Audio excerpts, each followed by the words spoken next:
Amém, glória a Deus. Bom, meus irmãos, a leitura de hoje ela se encontra num período da igreja, do calendário cristão da igreja, que se chama Epifania. A gente iniciou a Epifania no domingo passado e a gente leu sobre o batismo de Jesus. A Epifania ela trata da manifestação do Filho de Deus. O calendário cristão ele começa com o Advento, a gente iniciou agora o ano A do calendário cristão, 4 domingos antes do Natal. E as leituras do Advento, ela prepara a igreja para adequar os sentimentos, educar os sentimentos para a chegada do Natal, celebração de que Deus encarnou na Terra. O Natal é uma data que foi cooptada pelo comércio, e aí virou mais uma data comercial do que uma data cristã, de fato, que a igreja celebra e se entende mesmo quem é o verdadeiro sentido do Natal, que é Jesus. Mas a gente celebra, Jesus nasceu, e aí agora quem é esse Jesus? A Epifania trata da revelação desse Jesus. No Evangelho de Mateus, depois do nascimento de Jesus, a família é convidada não, ela é orientada por um anjo, a família de Jesus, os pais, para ir para o Egito, porque Herodes está tentando matar a criança, que se sentiu ameaçado, aquele episódio que matam as crianças até 2 anos ali na cidade de Belém. Então a família vai para o Egito, depois volta, depois que Herodes morreu, e a gente tem um pulo assim de 3 anos mais ou menos, e aí aparece o próximo capítulo, a próxima passagem é Jesus sendo batizado. No Evangelho de Mateus, o batismo de Jesus está ensinando um pouco o que é a coroação de um rei. Esse Jesus, Deus encarnado, sai do meio dos pecadores para ser consagrado o rei de Israel. Nos lembra um pouco o que é o batismo, a coroação de Davi, a consagração de Davi, a unção de Davi. Davi frustrou até a expectativa do profeta que foi mandado para a casa de Jessé para ungir um rei. E aí ele chegou lá na casa de Jessé, o profeta Samuel, mandou chamar os filhos mais bonitos, depois os maiores, depois os mais fortes, depois os mais inteligentes, e só sobrou Davi depois, né? E aí Davi era a escolha de Deus. Jesus é o Filho de Deus, o rei, que foi consagrado no seu batismo, sai do meio dos pecadores, e existe uma grande revelação nesse texto, é que Jesus é o Filho de Deus. Depois que Jesus sai das águas do batismo, os céus se abrem e há um reconhecimento da parte de Deus. A voz do Pai aparece e fala: este é o meu Filho amado, em quem eu me comprazo.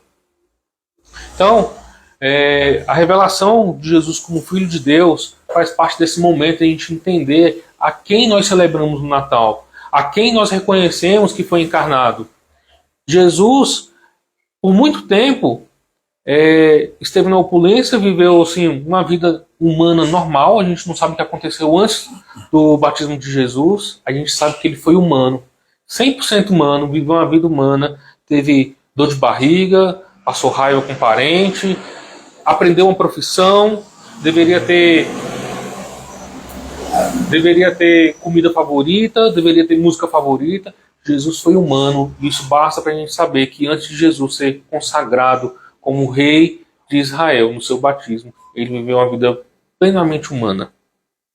Mas agora Jesus ele foi consagrado, ungido rei, reconhecido pelo próprio Pai como seu filho, onde Jesus ali tem a declaração não só de que Deus Todo-Poderoso, Criador, é o seu Pai, mas que Jesus é rei divino. Ele assume uma divindade, ele tem um reconhecimento da sua divindade. O Deus que se identifica com seres humanos agora é um Deus divino que reina e nos chama para se identificar com ele. Hoje pela manhã, o pastor Marcos pregou na nossa igreja um outro texto do batismo de Jesus, que foi o texto de Evangelho de João, capítulo 1, versículo 29 até o 42. E o Evangelho de João está preocupado em mostrar que Jesus é o Cordeiro de Deus. Jesus cumpre a promessa de Deus de que o pecado está vencido. Jesus é o Cordeiro de Deus que tira o pecado do mundo. A revelação feita no Evangelho de João é que Jesus tem poder para vencer o pecado e perdoar a gente de toda iniquidade e purificar a nossa vida. Amém. O texto de hoje se encaixa nesse sentido de que Jesus promoveu uma grande obra. E a gente tem uma resposta de fé para dar. Quem é você em resposta daquilo que Jesus faz, de quem Jesus é? Hoje de manhã, Jesus é o Cordeiro de Deus. E hoje à noite, como sua igreja, temos uma resposta para dar. Temos um sentimento para ter adequado, redimido, adequado com essa resposta de quem Deus é, de quem Jesus é. E o apóstolo Paulo começa escrevendo essa carta aqui uma coisa mais linda do mundo. descrevendo quem são os irmãos da igreja de Corinto. A igreja de Corinto estava situada numa cidade portuária, muitos navegantes, um grande centro comercial. Se a gente fosse comparar hoje, Corinto seria São Paulo, Roma seria Nova York. Então, para a região onde Corinto estava situada, era uma das grandes capitais, muito dinheiro, muitas pessoas, muitos estrangeiros, uma miscigenação de pessoas de várias raças, várias nacionalidades. Judeus estavam presentes ali. Paulo plantou essa igreja na sua viagem missionária, passou lá 6 meses. A história está descrita, alguma coisa que aconteceu, lá no capítulo 18 do livro de Atos. Quem quiser depois conferir a história, como Paulo esteve ali naquela cidade. Então era uma cidade que tinha uma predominância italiana, grega, cidadania romana. Então, diante disso tudo, a gente já imagina a idolatria do povo desse lugar, os recursos, gente, muita riqueza. Onde tem muita riqueza, tem muita pobreza também. Então, tem conflitos sociais e políticos. Roma estava lá presente, dominando. Existiam judeus com a sua religião pura, sagrada, que se achavam acima de todos. E Paulo chega para plantar essa igreja. Paulo planta, precisa sair.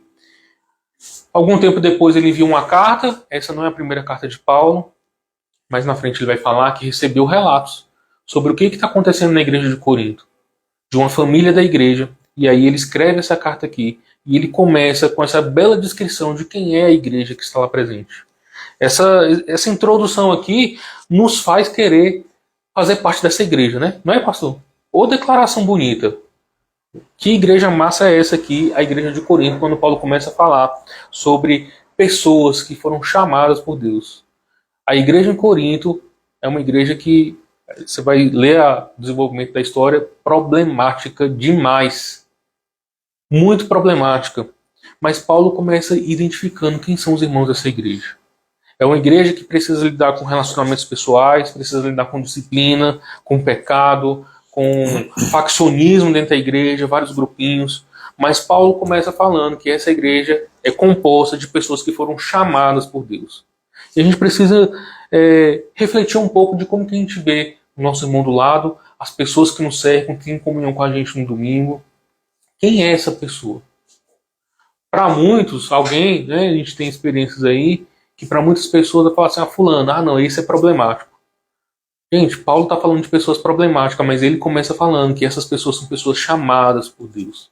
Ele identifica pessoas problemáticas que talvez alguns não queiram ter comunhão, como alguém que foi chamada por Deus e faz parte agora de uma nova família. Esse chamado, tanto pessoas comuns como pessoas de grande importância na comunidade, como o apóstolo Paulo, ele começa identificando, eu sou chamado por Cristo para ser apóstolo pela vontade de Deus. É uma reflexão que a gente tem que fazer. De onde que vem o nosso chamado? É porque meu coração se tornou bom? É porque tem alguma bondade em mim que eu respondi, levantei a mão e falei sim? Não. Pela vontade de Deus que a gente respondeu o chamado e deu uma resposta positiva de fé ao chamado de Deus. Então, primeira coisa que a gente precisa entender, a igreja é composta por pessoas que foram chamadas por Cristo. Esse Cristo revelado na pessoa de Jesus, que hoje de manhã falou, ele é o Cordeiro de Deus que tira o pecado do mundo, foi quem chamou pessoas para fazer parte do seu povo, da sua igreja, dessa família agora que Deus está criando. Então Paulo escreve para essa igreja como uma pessoa chamada aqui Sóstenes. Sóstenes era um dos chefes da sinagoga, está lá em Atos 18, pode conferir lá a história que se passou.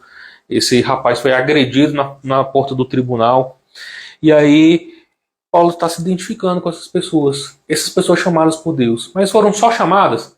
A gente pode lembrar um pouquinho da história do povo de Deus lá no Egito, que Deus chamou o seu povo, tirou eles do Egito. Mas para quê? Para esse povo só deixar de ser escravo? Ele chamou para ser um povo santo. E aqui Paulo não identifica a santidade como um elevado status moral. Santidade é um povo separado. A igreja é composta por pessoas que foram chamadas por Cristo pela vontade de Deus para serem santos, ou seja, serem separados, para atender um chamado de Deus, com o propósito de servir a Deus, com propósitos para a glória de Deus, com o propósito de expressar a glória de Deus e a graça de Deus nesse mundo.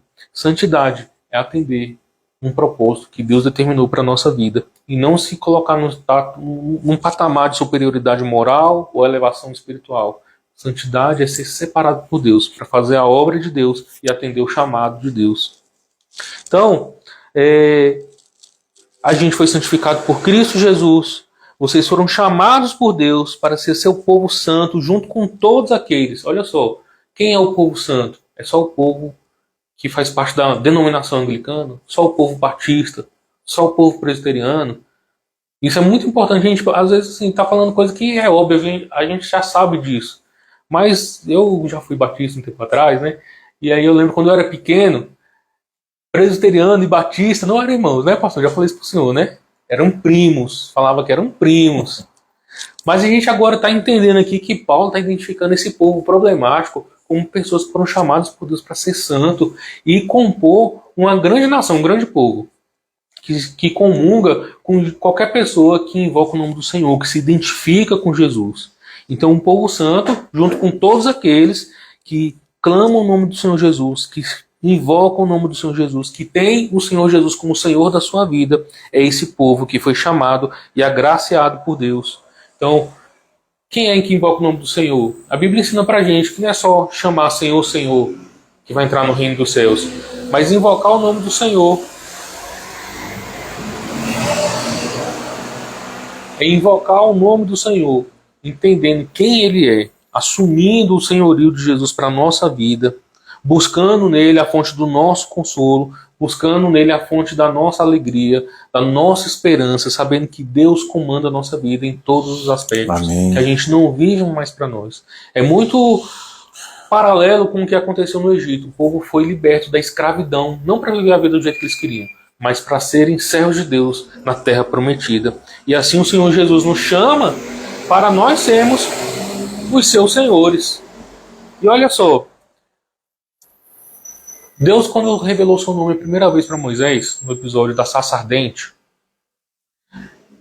Moisés falou assim, beleza, eu vou lá no Egito fazer tudo isso aí, mas se eles perguntarem quem foi que me mandou, aí Deus responde para ele assim, o meu nome é Javé, ou Yavé, é o nome que eu serei conhecido por todas as gerações.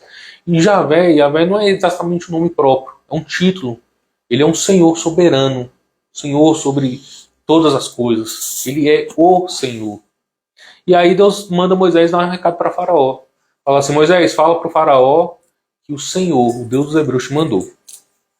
E aí, para ele soltar o meu povo, para o meu povo me adorar no deserto. Moisés chega lá para Faraó e fala, Faraó, o Senhor, Javé, o Deus dos Hebreus, me mandou para que você liberte o povo dele, para que o povo possa fazer uma festa no deserto. A resposta de Faraó é uma resposta que está dentro do coração de todo ser humano que não foi alcançado pela graça de Deus. E a resposta é, eu não conheço o Senhor e não lhe obedecerei. Não vou deixar o seu povo sair. Deus já tinha preparado o coração de Moisés e Deus falou para Moisés assim, olha Moisés, você vai falar para ele que eu mandei ele soltar o meu filho primogênito Israel, mas ele oprimiu o meu filho. Por causa disso eu vou matar o filho dele. Então, com o Senhor Deus, Javé, não se brinca. E Faraó não estava preocupado de ter mais um Deus na história. Ele estava preocupado em Deus ser o Senhor da vida dele. Ele obedecer mais um Senhor, ou ter um Senhor acima dele. E ele não obedeceu. A gente sabe o resultado da história.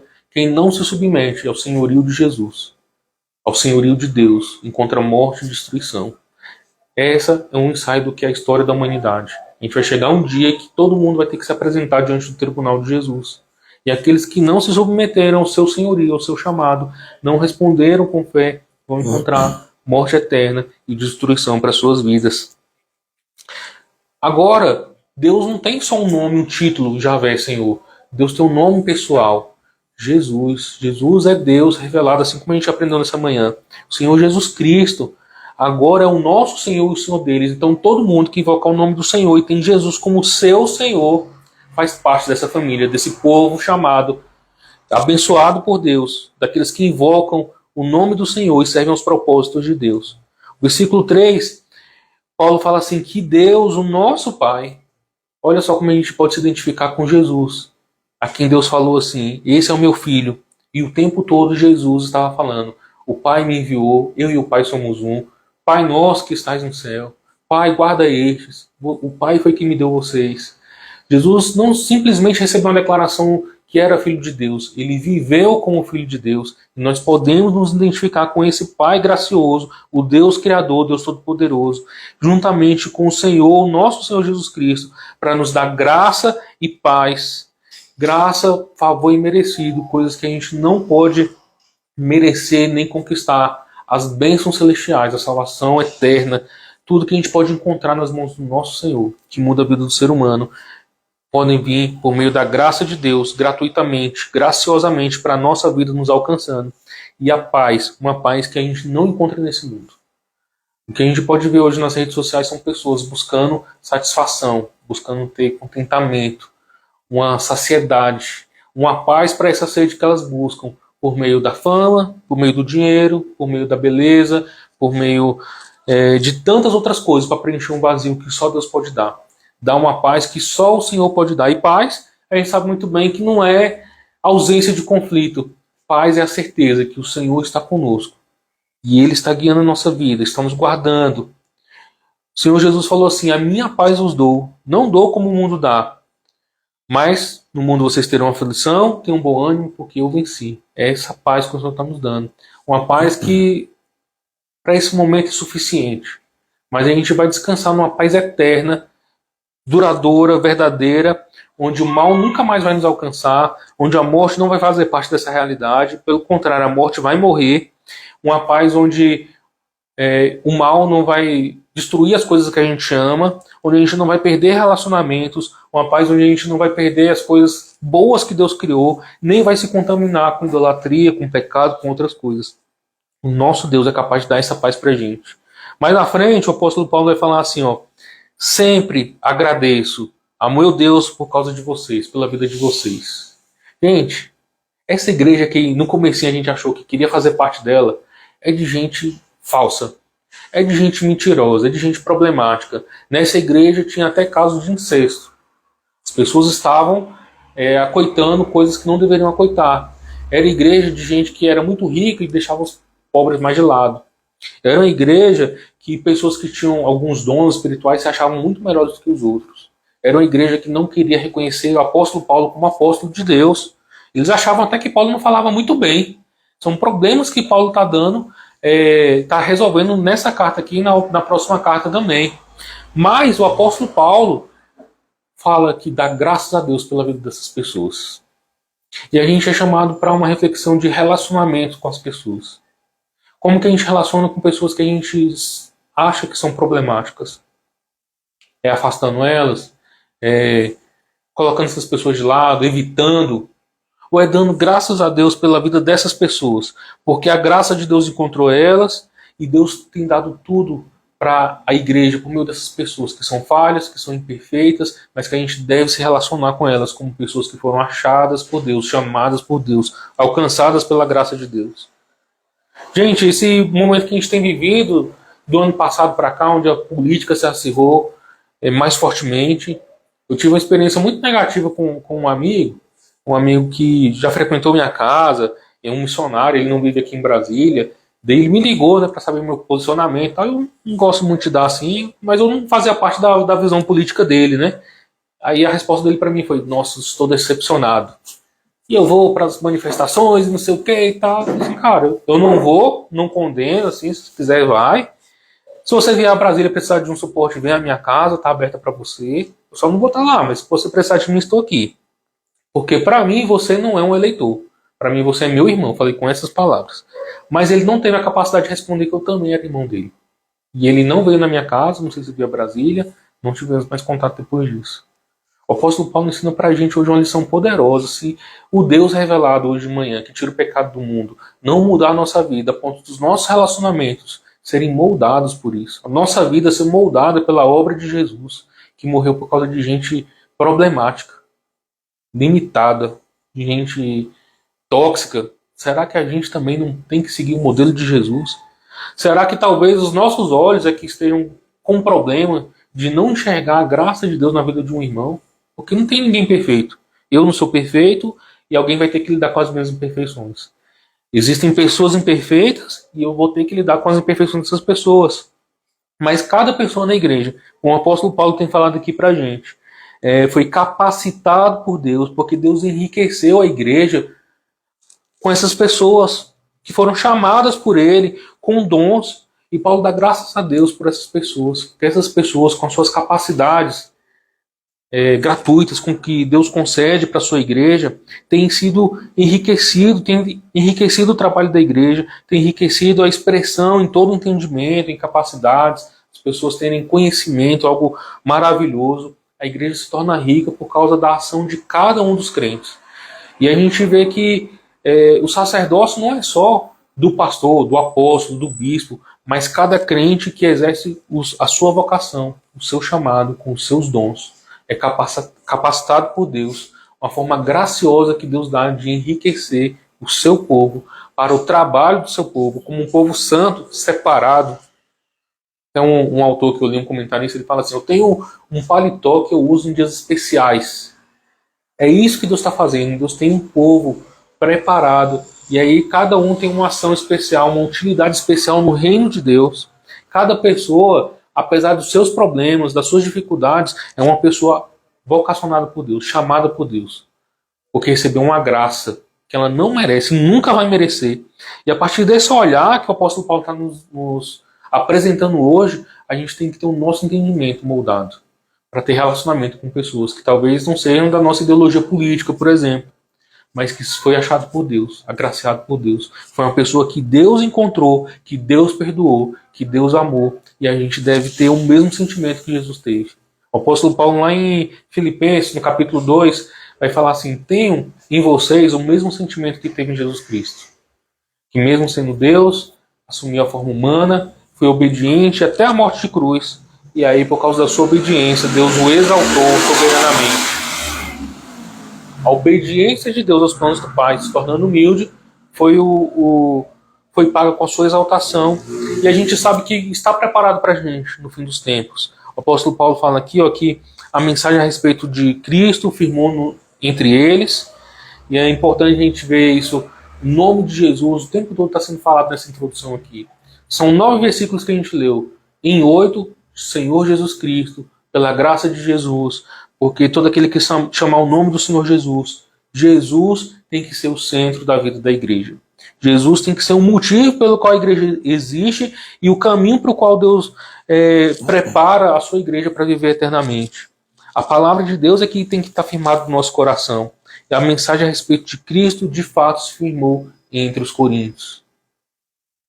Qual é a mensagem que o povo de Deus tem na boca hoje? Será que de fato é Jesus o Messias ou a igreja trocou por uma esperança vã, não só de presidente, né, fazendo um trocadilho, mas por outras coisas, pelo dinheiro, pelo social, por uma paz que é falsa? Ou a gente precisa refletir sobre qual é a mensagem verdadeira que de fato tem que mover os nossos corações, que tem que alimentar os nossos corações, que tem que dar motivo e sequência para a nossa vida, a nossa expressão e tudo isso que confere para o povo de Deus. A mensagem do Evangelho é a mensagem que o povo de Deus tem que professar. A gente não pode esperar escutar a mensagem do Evangelho em outro lugar, em outra religião, em uma outra organização, porque o Senhor Jesus escolheu a sua igreja e chamou essas pessoas para proclamar a sua palavra e o seu Evangelho. Então, a mensagem a respeito de Cristo se formou em vocês e nenhum dom faltou. Gente, tudo que a igreja precisa, cada igreja tem para realizar aquilo pelo qual ela foi chamada. Cada crente não precisa esperar só o pastor para dar um consolo para alguém, não precisa esperar um bispo para poder acolher uma pessoa, não precisa esperar um teólogo para poder dar uma palavra de entendimento, uma exortação. Deus chamou pessoas com dons específicos. O apóstolo Paulo lá na frente vai falar sobre os dons, a importância dos dons. As pessoas às vezes estavam querendo, como fala assim, sacralizar um dom em detrimento do outro, onde a gente vai ver o apóstolo Paulo lá na frente exortando: o maior dos dons é o quê? O amor. Então a gente precisa entender que a igreja já foi capacitada por Cristo. Deus age no passado chamando, a igreja foi chamada. Deus age no presente capacitando. E o apóstolo Paulo fala que a expressão desses dons capacita a igreja à espera ansiosamente pela volta do nosso Senhor. Algo que Deus vai realizar no futuro, está capacitando hoje por causa do chamado que ele fez no passado. Então, qual é o papel da igreja? Exercer esse papel de entender que Jesus é o nosso Senhor, o Deus encarnado nos ofereceu uma nova vida para a gente caminhar e ter relacionamentos saudáveis, redimidos, ter uma nova vida, entender que somos chamados por Deus com um propósito muito bem específico, ter os nossos relacionamentos moldados por essa verdade. Mas assim, não é só o fazer e o realizar, é quem nós somos de verdade, esperando a redenção futura, uma vida plena, verdadeira, apesar dos problemas e das dificuldades, apesar da corrosão dos relacionamentos, a gente tem uma esperança viva e verdadeira, que é a volta do nosso Senhor. Paulo vai tocar nesse assunto mais uma vez, lá na ceia. Lembra quando Jesus falou assim, o apóstolo Paulo falou assim, comam e bebam do cálice, porque assim vocês estarão anunciando a morte do Senhor até que ele venha. A gente tem muitas maneiras de proclamar a volta de Jesus e proclamar a obra de Jesus.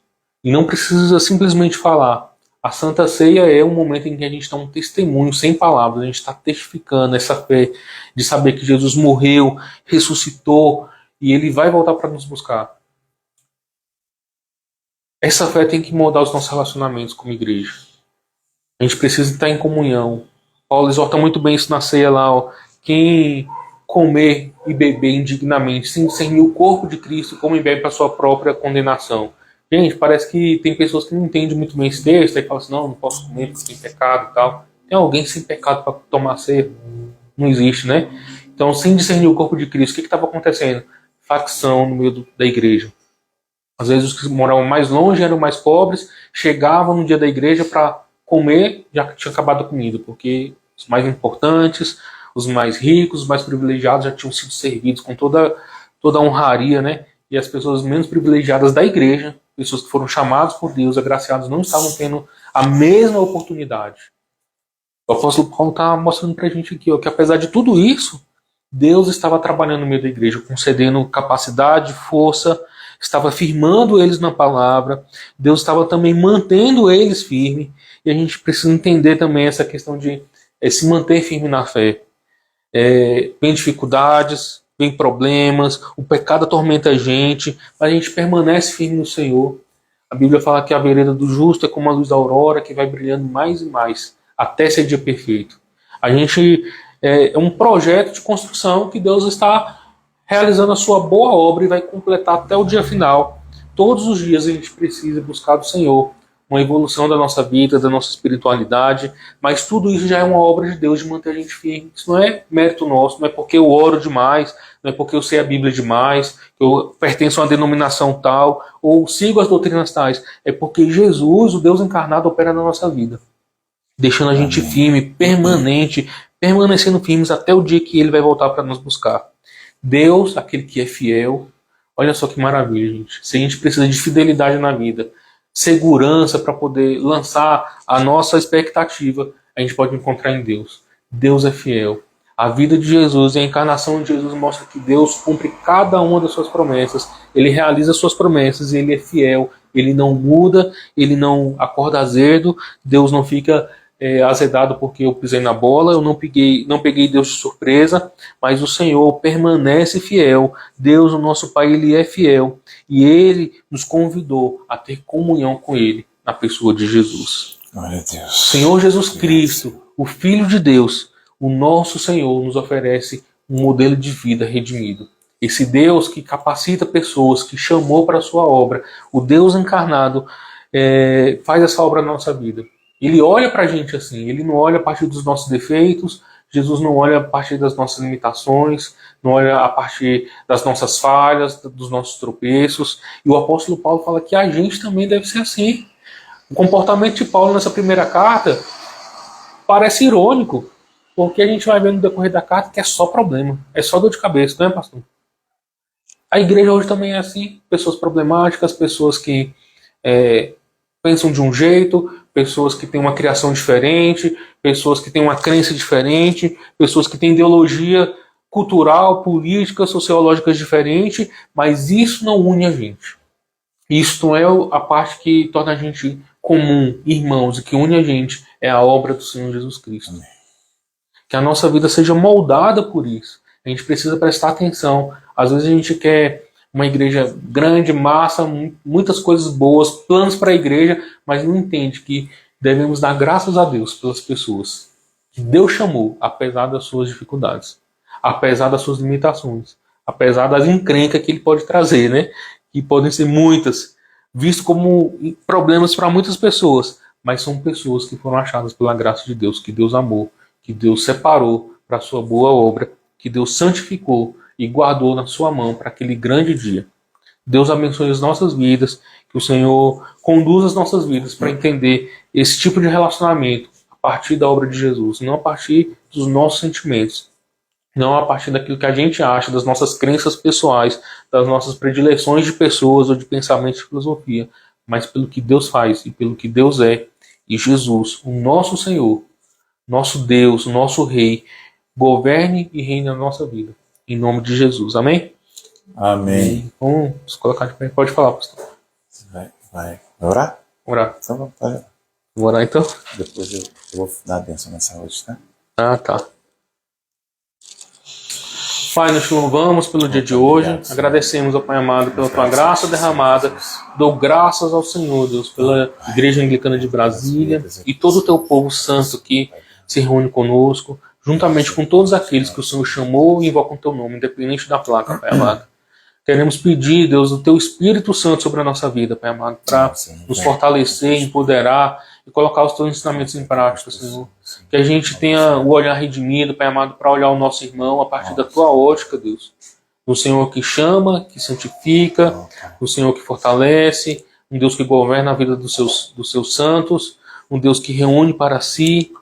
Pai, que o nosso coração, Deus, não seja lubridiado pelos pensamentos nossos, pelas nossas predileções, pelos nossos sentimentos, mas que seja governado pelo amor que vem de Jesus. Nos ensina a amar cada um das tuas ovelhas como o Senhor ama e cumprir com o teu querer, Pai amado, exercitando os nossos dons, entendendo que o Senhor enriquece a tua igreja com cada uma dessas pessoas, Pai amado, que o Senhor concede dons gratuitamente para a edificação do teu corpo. Pai amado, perdoa os nossos pecados quando a gente não reconhece que pessoas que o Senhor chamou e convocou estão sendo aperfeiçoadas no nosso meio e precisam, Pai amado, do nosso amor, do nosso suporte, precisam do nosso apoio para seguir em frente, e que isso faz parte do teu poder, faz parte do teu reino, faz parte dos teus planos. Ser com cada um de nós, Pai amado, abençoa o teu povo, é no nome de Jesus que nós oramos. Amém.